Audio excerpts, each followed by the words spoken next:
everybody. Welcome to the Government Operations and Regulations Committee of the Metro Council.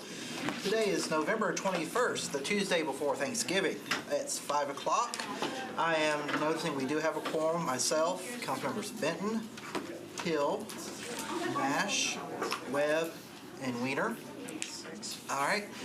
Nobody has signed up for public comment, so we'll move on to our very extensive agenda this evening. We have one resolution, RS 2023-100. Yes, sir. Taylor. It exempts TO Fund Mexican Munchies located at 1008 Buchanan Street, Nashville, Tennessee 37208 from the minimum distance requirements for obtaining a beer permit pursuant to section 7.08.090.e of the Metropolitan Code. Do I have a motion? So moved. Second? Second. Okay. All right, we do have a letter from Councilmember Taylor to approve. Is there any conversation on this? Just curious. Do we know what the The exception distance was? is, what it's supposed to be, and then what it is? Do we have, So I'm not sure about this particular location. I think I can look it up if you give me a minute, but the exemption is from, like churches, playgrounds, schools, that type of so it's thing. within 100 feet of something like Yes, that? but I'm not sure what it is that triggered it here, but let me see if I can pull it up on Parcel Viewer. They've been noticed and nobody's complained. I would say not, nobody's spoken up. Not that we've Would that be received. the case? Yeah. I think if there's any complaints. There's a public Yeah. hearing tonight, and so individuals have an Councilmember opportunity to would come have and speak in Okay. favor and in In opposition. that case, Okay. All right, so we're all good to go We'll go for there and check it out. fun Mexican munchies. I'll say aye. Aye. Any opposed? It tastes good right now. Yeah. I like the name of it, Tia Fun Mexican Money. Makes me hungry. Yes. All right, and bills on second reading, we have BL 2023-81, Porterfield Bradford. This approves a single source contract between the Metropolitan Government of Nashville and Davidson County and Carasoft Technology Corporation to provide hosting and security services for Nashville.gov and licensing and support services for departmental systems. So moved. All right, and a second? Second. All right, any discussion on this one? it's a lot of money. Yes. So, Didn't it get deferred in budget and finance? These sole source really bug me. Yeah, it's a lot of money. Yeah. But I kind of get it. Carasoft, it looks like is the mother. It's the engine. The reseller. Yeah. Yeah. And then we've got all these subcontracts under that. The question is, they're the only reseller that can do this? For certain products. I mean, if you look at the Exhibit A, there's like 7 pages of products that we could purchase from them, and it shows the discount. And if you look at them, the memo that we sent really talked about the major enterprise-wide systems and services that we're using off of it right now. So of that, Acquia is what we host. Yeah, big note of this. It's seven pages of like 30 on each page. Yeah, so Acquia is where we host the Nashville.gov website and the security for the website. And we can only purchase that through Carasoft as a reseller. Salesforce, which is Hub Nashville, same thing. Tableau, which is kind of a data visualization and dashboards, same thing. There's like a Celebrate, which is a product that police uses. I'm not sure exactly what that is, but and then there's some others that like DocuSign. You can't go to them directly, but we could purchase them off of the resale agreement from Dell or Carasoft. So there's some that are you can buy off multiple resellers. So I mean, just because we have this, and even the total value is only if we extend it for the second 5 years. That's the maximum value, and there's nothing that precludes. There's nothing that says we have to spend every cent of that. It's just, given the critical systems on there, that's why we just projected it out for the 5 or 6 major enterprise-wide systems that we maintain. To the 10-year I know maximum. we recently approved something that was so single source. NetTango. Yeah, what do they do that? Their they don't- website development. Okay. They're a Webmaster? huh? Yeah. Webmaster Yeah. to put it in Yeah. layman's terms? Yeah, and they, just for context, that we did 2 previous competitive RFP bids with them for 5 years each, and they won it competitively 2 times in a row. And so, and then, now after having them for the website for 10 plus years, I mean, their knowledge and experience of our website is vast. And I think that's the way the legislation was written, that made it kind of confusing, that make it seem like they were doing both the same thing, and that's not the case. That's what I needed to kind of clear up. Yeah, and that, because somebody else asked me that question, I think, right before the meeting yesterday, and they're very different. They actually build and design the website itself Is it versus. custom? Huh? Custom design? No, it's using Drupal. Drupal, yeah. Yeah. And the Acquia is actually, they actually host it, and then they have like the web firewall so that all the bad guys don't Yeah. get in and do things to our website, which we definitely, we have to have a lot of security, and John Griffey as the CISO, he's worked with Acquia since we went live with them 2-3 years ago to make sure it's good.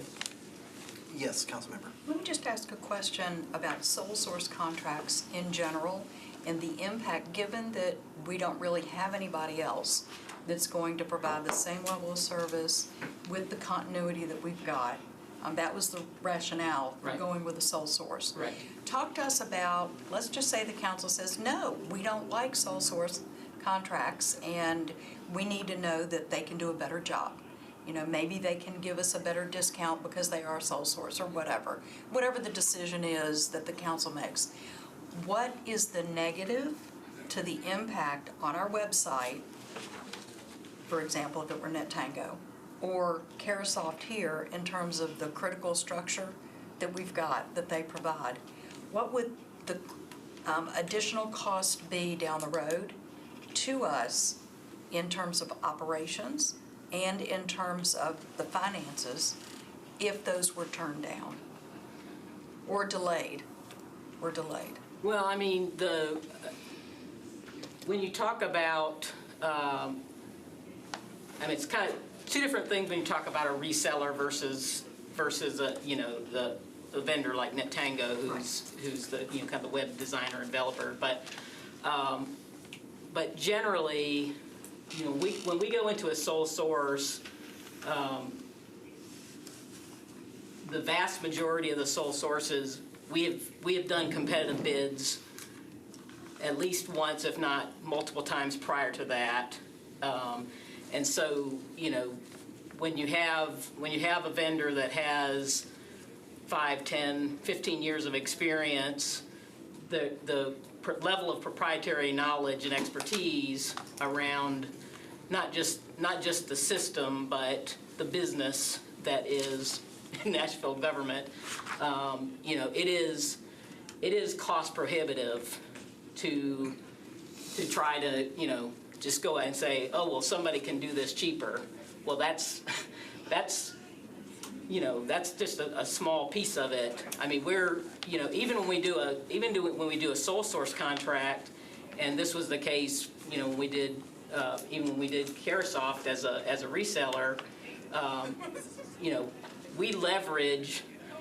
I mean, I can't speak for everybody, but I leverage with my vendors to say, hey, if we look at doing a sole source, I need you to sharpen your pencil, because I need to get for the government and the citizens the best absolute price, and I can't, and if the only way you're going to do that is through an RFP, then I'll go through an RFP. But I've actually been able to get higher discounts by doing that way, and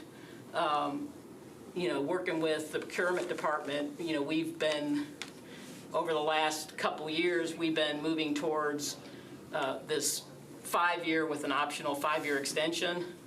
And the reason for that is we were looking at more the life of the system, you know, the life of the software in the system, and you know, and keeping that continuity, and the longer terms, we get them to lock in lower rates for longer periods of time and extra higher, you know, length and volume discounts by doing that. So you know, now the delay that gets caused is you know, for Net Tango that's up for the third reading. It was approved, you know, last meeting. We don't have an active contract right now with them, which we have a statement of work and a you know, a renewal that we did on a PO. So I mean, you know, we have the PO and they're working under that PO, but it doesn't give you that protection of an active valid contract. So a delay puts us at risk, and trying to, you know, every couple years, you know, completely displace a vendor that has a proven track record and has proven expertise is cost prohibitive. And that's what we're trying to do. We're trying to take that longer view, but because, you know, we do want to have that look, you know, that's why, you know, we put it as, you know, 5-year, and then, you know, the procurement officer, they have to look back at it, you know, before you get to, you know, that optional extension and say, okay, let's look at the marketplace. Let's look at how this vendor has done in the first 5 years, and look at all those things together and say, okay, does this make sense to extend this? And then if so, we already have that both the value and that vehicle in place to do that extension at that point. So I appreciate that, because my sense has always been, when you have a sole source contract, there's intrinsic value there. And not only is there intrinsic financial value, there's operational and security value. And so sometimes sole source contracts we maybe shouldn't have, but when you have the systems in place that you've got in terms of protecting the data, protecting the operational value to our taxpayers, and protecting our process, there's a lot of value in it. So for the most part, you know, when you're doing your job the way you're doing in the background, to get them to sharpen their pencil and to make sure that we are not working outside of contracts, and insofar as possible.